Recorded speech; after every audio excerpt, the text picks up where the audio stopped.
Mahakal recording studio Mateshwar धाम काठो।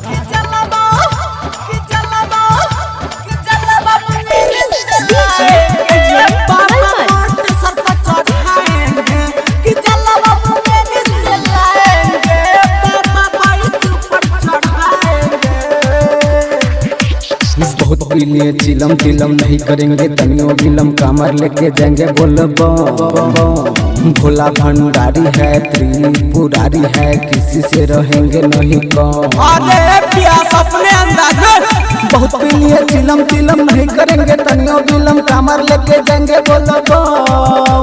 भोला भंडारी है त्रिपुरारी है, किसी से रहेंगे नहीं कम। कि जलवा कि जलवा कि जलवा मेरे से लाएंगे, बाबा मोटे सर पर चढ़ाएंगे।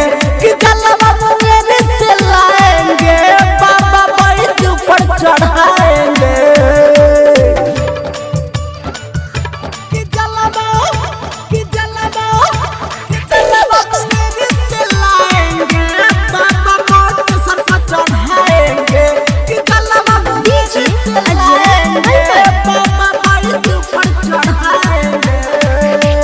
दुनिया का राजा जो अरे पीते भांगा जा है, मस्ती में रहते हैं, नाम जिनका भोला है। दुनिया का राजा जो पीते भांगा जा है, मस्ती में रहते हैं, नाम जिनका भोला है।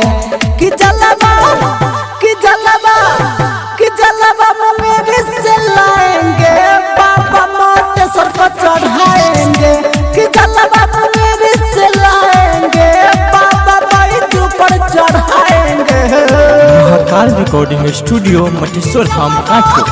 कि जलवा मेरे से लाएंगे, बाबा मोटे सर पर चढ़ाएंगे। कि जलवा मेरे से लाएंगे, बाबा बैठ ऊपर चढ़ाएंगे। राइटर सोनू संग में कांवर उठाएंगे, गंगा के गाना पे ठुमका लगाएंगे। अरे राइटर सोनू संग में कांवर उठाएंगे, प्रभास के साथ ठुमका लगाएंगे। कि जलवा